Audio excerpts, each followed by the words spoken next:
This poem is also one of the earliest of Du Fu's poems. It was probably written in 741. 741. So Du Fu is still a fairly young man. And it is written in Yanzhou, which is a place in modern Shandong province. And it's also from his early travels. And we'll take a look at it one by one. This character, by the way, Yanzhou, I always thought it was Gunzhou until I looked it up. So there is, of course, another character very similar to it. And if you just look at it quickly, they sort of appear very similar. And until I looked it up, I didn't understand that this was a separate character. But this is pronounced Yan, and it's a place in Shandong. And let's take a look at the first two lines here. 东郡曲挺日，南楼纵目出. The interesting vocabulary here probably is 曲挺. We have in the translation, rushing through the yard, which our heroic translator puts in double quotation marks. So rushing through the yard is a reference to Confucius. There is a passage in the Analects where Confucius stands in his yard and his son, Li, is walking across the yard, and Confucius stops him and asks him, have you studied all the poems? That is what we call now the Shi Jing. Have you studied them yet? And so forth. So this is, after that, Qu Ting has become a reference to receiving instructions from one's father. And Qu, actually, I think rushing is a little bit of an, well, it's not such a bad translation. What it actually refers to, this Qu, is this kind of walking with very fast and small steps, which you might have seen in sort of Chinese period dramas. It's a sign of respect towards elders and people of higher rank than you to walk with these small, fast steps. That is Qu. So this is when he is living with his father in Yanzhou, actually, because Du Fu's father, Du Xian, had a sort of minor position here in Yanzhou, and as the translation informs us, this was his base. This was the base for Du Fu's travels in eastern China. And the poem happens, of course, on the wall tower at Yanzhou, and in the second line, we understand that it is the southern wall of the city. From the southern wall of the city, when I first let my eyes roam free, and then the rest of the poem really is the view from here. And this one is a regular Lü Shi for as far as I can see.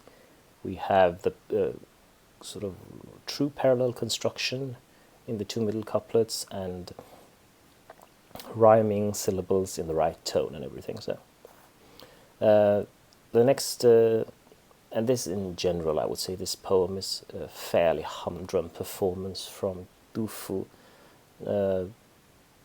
and is not so very interesting or difficult vocabulary-wise, but we will go through it anyway. So the next couplet, 浮云连海带，平野入清徐. He can see the drifting clouds stretching off to Hai, the sea, and Dai, the Mount Tai, of course. And Pingye, the level moors, say the translation. Well, Ye, it's just the countryside. Go off into Qing and Xu. Yes, Qing and Xu are areas. Qingzhou and Xuzhou.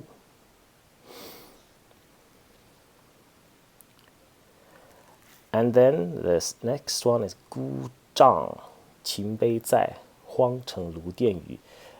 Now here, this perhaps needs a little bit of explanation at least. 姑丈.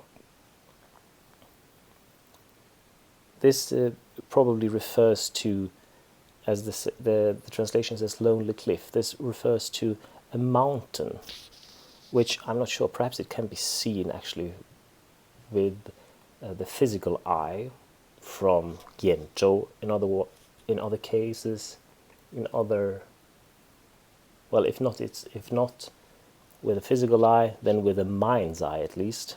Dufu imagines a place called Yishan, Yi Mountain, where the first emperor of China raised a stele.